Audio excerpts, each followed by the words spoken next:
Hey BookTube, it's Jackie. How's it going? If you're new to me and it's the first time you're seeing my face, hello, what's up? My name's Jackie. I sit on my floor and I talk about books.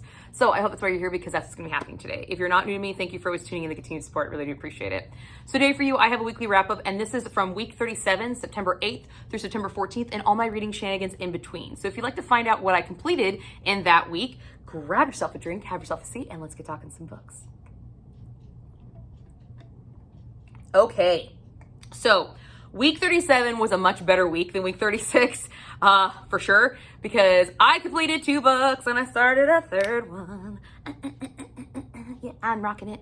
So anyway, let's just dive right in because I got some stuff to talk about because I enjoyed everything I was reading that week. So the first book that I completed was A Clean Break by Kiera Andrews. This is the second installment to a gay Amish romance series, and I listened to this on audio performed by John Solo.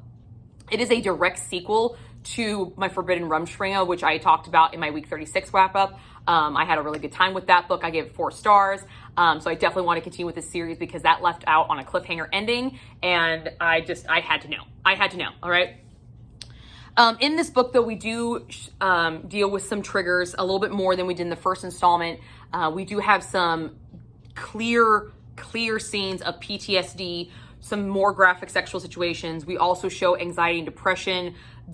We do show alcohol use on page, as well as sexual assault on page in this one. It's not just talked about, it is clearly shown. So just please be warned about that.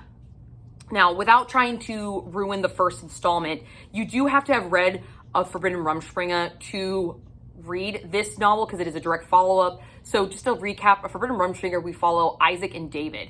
Isaac became a carpenter's apprentice to David, and they both share a secret, but they live in a very strict Amish community, and their secret is shared between these two, but now nobody else, because nobody else can understand, because they are in love with each other. And working together, they discover this love, and they discover that they want to be together, but yet they have the confines of their Amish community, family obligations, and things of that nature holding them back. After some serious issues happen and some serious reflections happen, they have made a decision and they have fled their Amish community, and now they are here in our second installment, A Clean Break. This is where we pick it up. We pick up our couple, Isaac and David, in San Francisco, staying with Isaac's brother, Aaron, and his wife. They were able to make contact, and Aaron, who also left the Amish community earlier, has welcomed him in and is trying to acclimate him to the English world. This series of events shows the adjustment to the English world, as well as coming to grips with a newfound freedom and learning to accept themselves as who they are now. They were grown up in a world where it is completely different, and we take things for granted in our modern day society that we see in this book not being taken for granted, like getting a bus ticket, going to a movie, using a cell phone. Just things that were like, how in the fuck is... But this stuff, how is this stressful? But yet it is stressful to our couple, because not only are they trying to formulate together, they have to figure out who they are, and now they have to figure out who they are away from a community they've grown in their entire life. So this one is definitely a tearjerker. It's a heartstring puller, so please be warned. It is definitely one that you definitely want to check out, but you do have to read the first book to understand really where our characters are coming from and just the amount of depth and growth that our characters have to go. It is leaps and bounds from the first book. What worked in this one? Multiple scenes of discovery. I loved this in the first book. All these like nuances and this innocence, this pureness of just trying things for the first time and seeing it awe. You get to see it tenfold in this one because it's a completely different world. And now you get to see it through David's eyes and Isaac. Isaac is welcoming, accepting, and just wants to try everything new, while David is still trying to find a balance of what he's known and what he wants. So seeing that juxtaposition between the two of them definitely fuels some of the tension that's in this book. There's a lot of pining in the first book. There's a lot of tension in this one.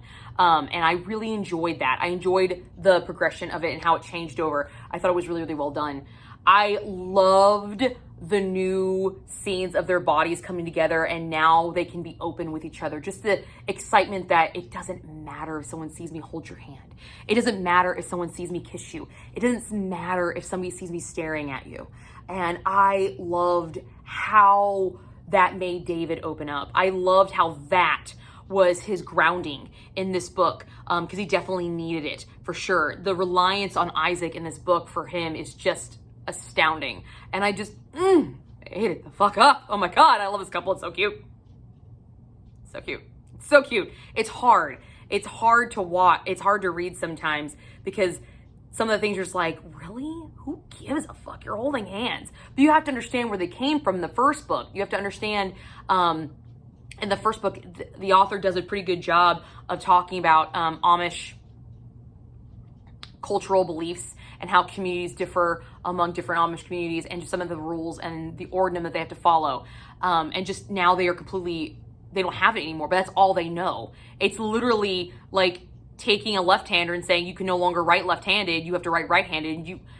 Seriously, like, you don't understand how many things you do. And I'm left-handed, so I know from experience being told I can't use my left hand.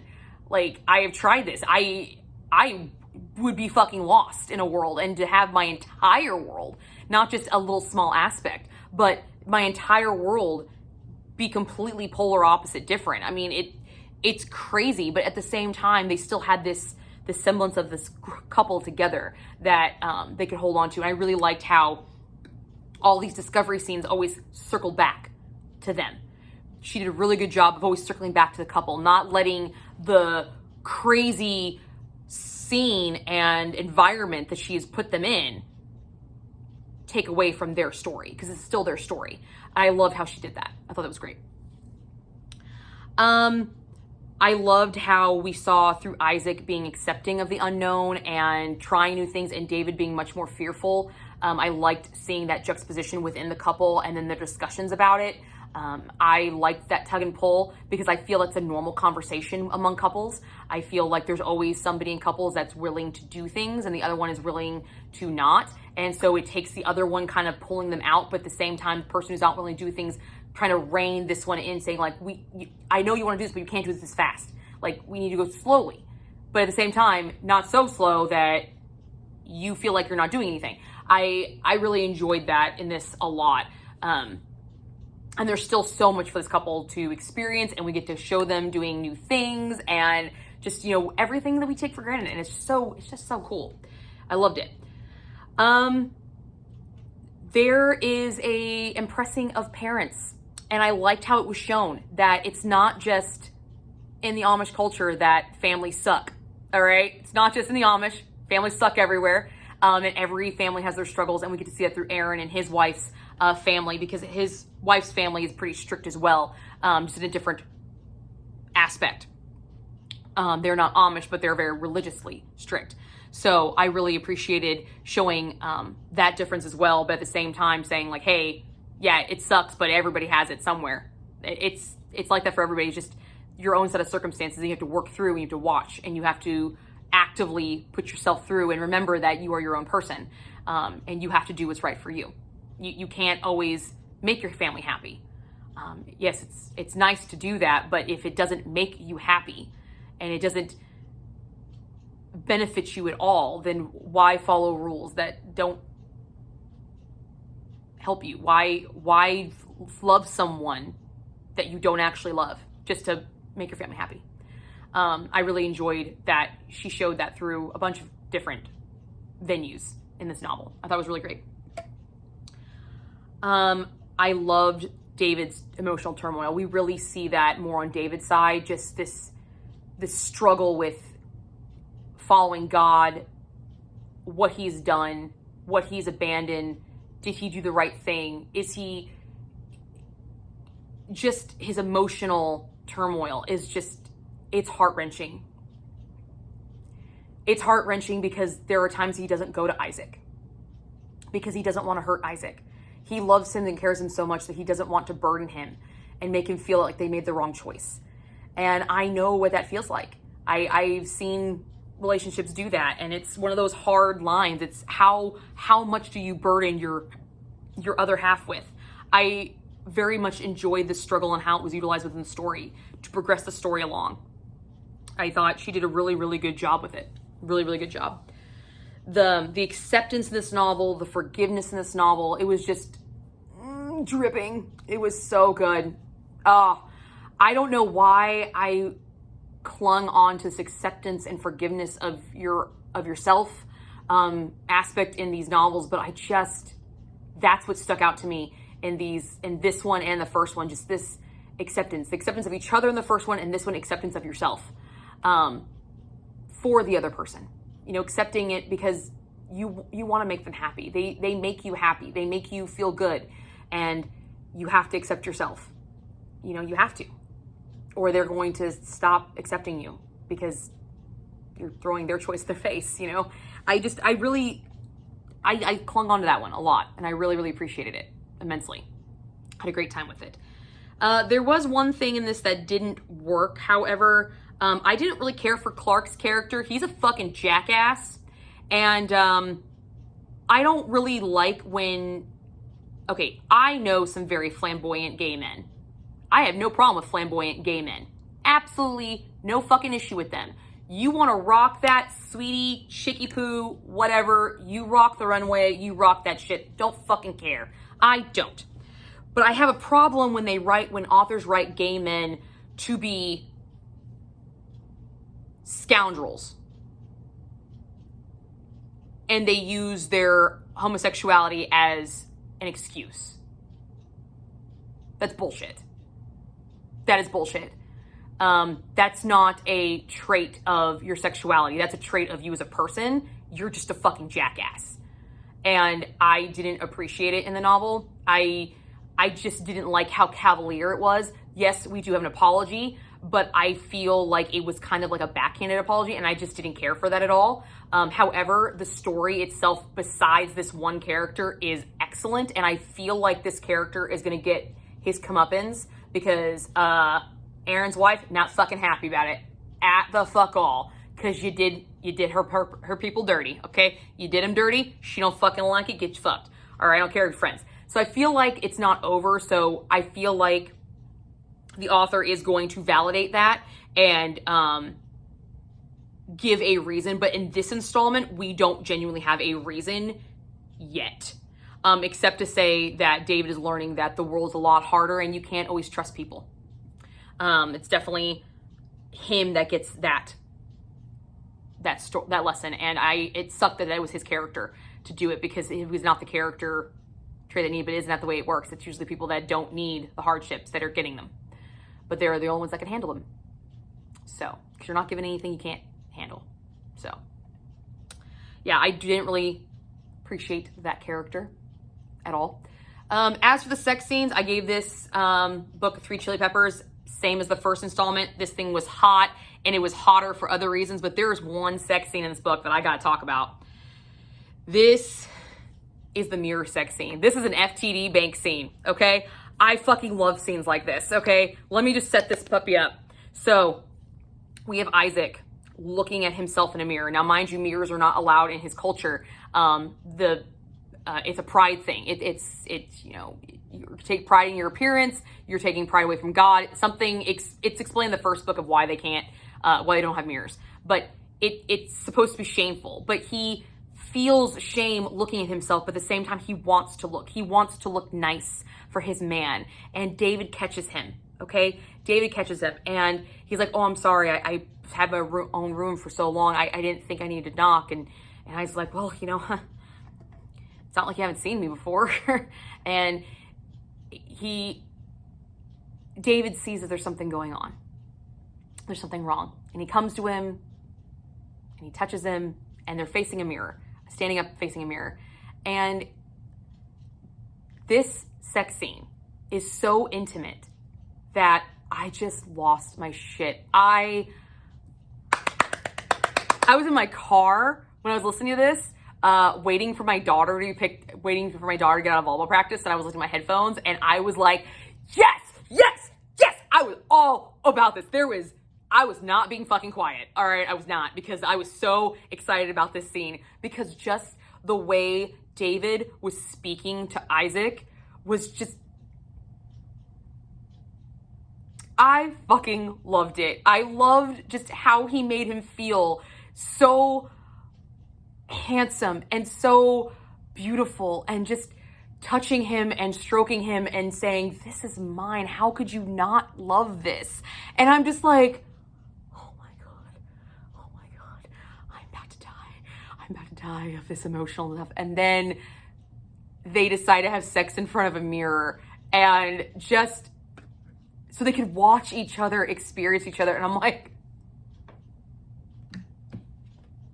okay, I love mirror scene sex. I love it. It's one of those things in romance books. I don't know if you guys know this, but if there's a scene with a mirror and like they're watching each other, oh my God. Oh, I fucking love that. I love it so much. I love being able to see the other person's face and yours at the same time. So you can I love it. I love it. I get so happy and so turned on when scenes like that happen. And I was just like all the fuck over this one. I was so giddy. Listened to it on repeat probably like 4 times before she got out of volleyball practice. And then I had to stop it. And then I listened to it again when I got home. Like, this was the best fucking sex scene because it was so intimate. It was so pure. It was so real. It made these characters so real for me in this book. They were real in the first one, but they lost kind of their realness because it is a book. But this one brought it back. And I was just like, yes, yes. This brings back that innocence from the first book, and it's just like, you're mine, you're my precious, you're my Isaac, you're my David. And I'm like, I'm a puddle of fucking goo in your hands right now. Like, damn, it was so good. Oh God, I loved it. Such a good fucking scene. And then there's humor involved with it later, which is great. But I'm not going to ruin that one because it actually makes that scene really funny. So you have like the intimate, you have the sexy, you have the emotional, and then you have the humor. It had the holy fucking grail, guys. It had it. Father, Son, Holy Spirit, and everything. I loved it. Loved it. It was so good. I love that scene. FTD Bank. Right fucking there. Loved it. There's also a lot of experimentation in this book, which is also really appreciative. Discovering themselves, new things. We get to experiment with ejaculating on your partner and cleaning it up. We get to experiment with some 69 positions, new things, new places. Yeah, I had a good time with this one for sure. Definitely had a good time. I think I gave this one 3.5 stars because it is a bridge book, definitely. A lot of stuff happens, but it does end on a cliffhanger ending as well, and definitely excited to continue the series and complete it. I'm definitely having a very, very good time with this one for sure. The next book that I completed, yeah, Kristen Hanna's The Nightingale, my 12 and 24 book. Finally finished it. Round of applause for me. All right, there we go. So let's get into it.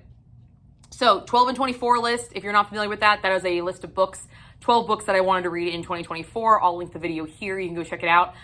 It's not completed yet and probably not going to happen, but we're still trying. It is World War II historical fiction. We do have anti-Semitic thought and actions, and there is sexual assault on page. Okay, so quick summary. We are following Isabella and Vianne. I think it's how you say her name. Not quite for sure. I'm just saying Vianne. V. I just call her V most of the time. But these are two sisters growing up during the German occupation of France during World War II. Okay, Vianne is a mother with a young daughter on the home front trying to survive, while Isabella is a rebellious youth and wants to do more and find her place in the world and her people in the world. So she decides she needs to, instead of being the one that's left, she needs to leave and find her people. And that's kind of the only really scenario I can give you because this is a time span book. It does go over a long period of time, but it is very, very well done. I had a great time with this story. So what worked? The dual-sidedness of this storyline, seeing both sisters' progression away and towards each other throughout the novel. It's a constant going towards, coming away, going towards, coming away. I loved it. I loved that because it was balanced alongside with chaos. the balance of when things were going good versus chaos and crazy atrocities going on balanced out the number of times that the girls were coming towards each other and away from each other, showing just that this environment, no matter how close a bond is, no matter how far away a bond is, family still matters, and you can always come back. You can always start again. You can always learn from each other. You can always grow from each other. I thought it was great. I loved it. I really, really enjoyed it. Isabella, by far, what a fucking badass. She was awesome. I did not like her at first. I thought she was whiny and annoying, and I couldn't tolerate her. But the arc that Hannah gave her, oh my God, yes. Abso-fucking-lutely. This is a badass. I loved her. Loved her by the end of this book. Loved her. Couldn't get enough of her, okay? I grew up with her character. I saw her start off as this young, naive, pretentious little fucking brat and then turn into this powerhouse, confident, intelligent, emotional, raw being who's capable of anything, and she did not let anything hold her down. And I just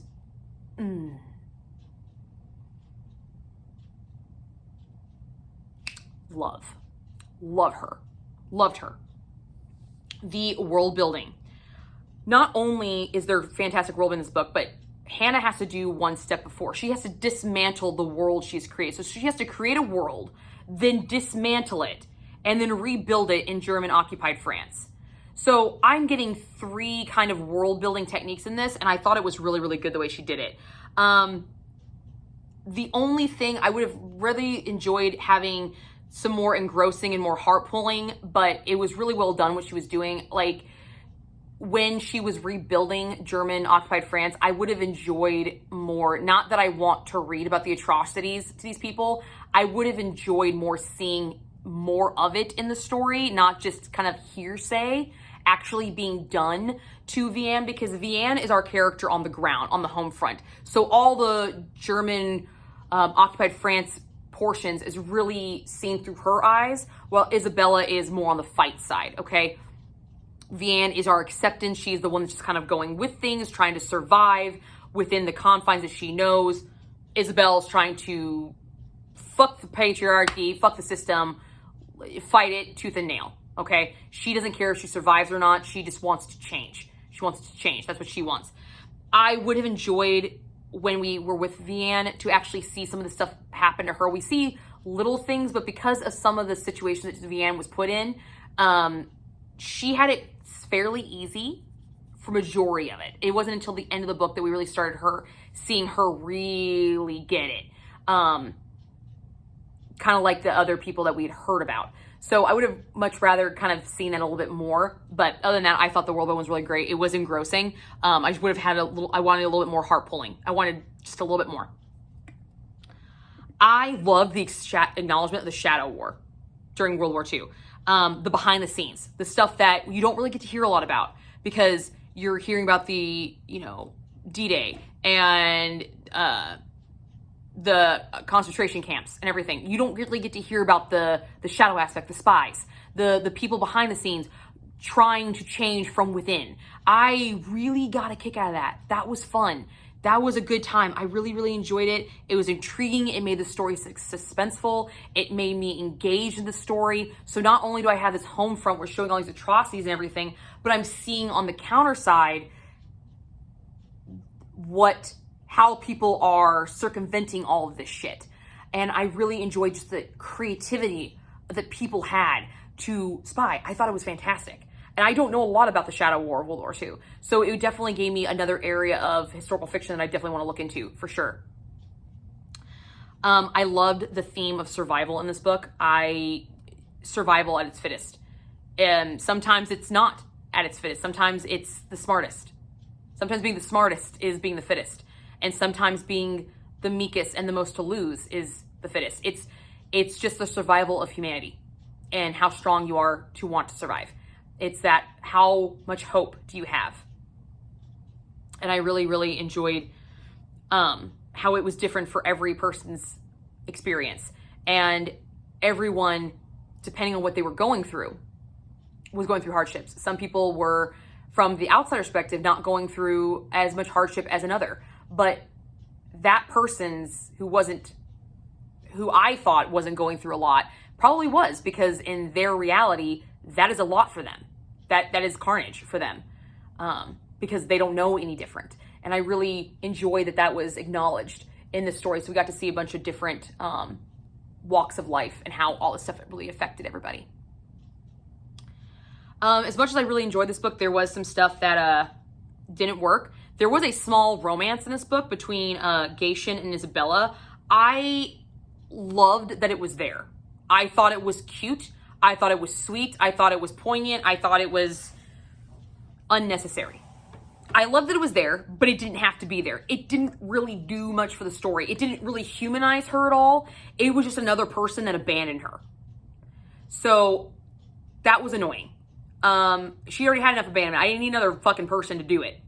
Like, the people that really need to be there saw that, saw how they weren't, not some random stranger.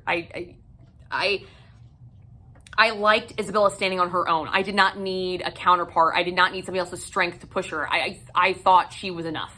And it was very well done of what we saw, but it just wasn't a necessary element to the story. It really was not a necessary element. It was just fluff. I think the story could have been just as strong without it. There was one thing that I really wish I would have liked to seen more. So we follow the Nightingale, which is Isabella, and her journey over the mountains to free some World War II pilots that have fallen behind enemy lines to get them out of enemy territory and back so they can continue fighting.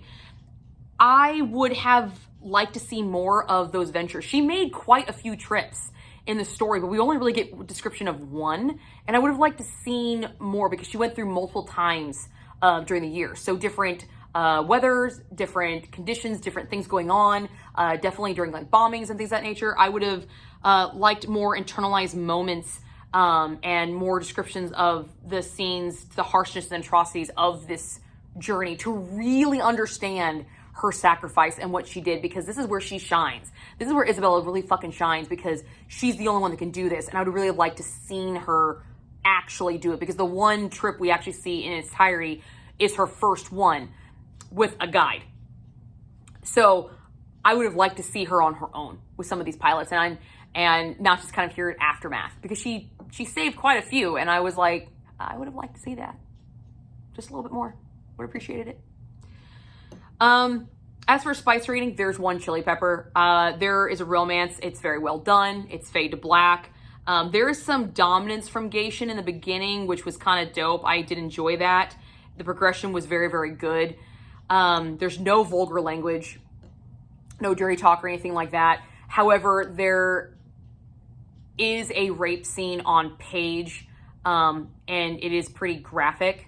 So please be warned about that. It is not a CNC scene. It is a straight up rape. This is about power. This is about humiliation. This is not about sex. This is about control, this scene. So please be warned about that. But all in all, I gave this book 4 out of 5, 4.5 stars. Definitely enjoyed it, and we'll be continuing on with Kristen Hanna. I definitely want to pick up some more of her works. I had a good time with this one, and I'm very, very happy that I finally read this, and it's off my shelf. My 12 and 24. I completed it. Yay. Yay.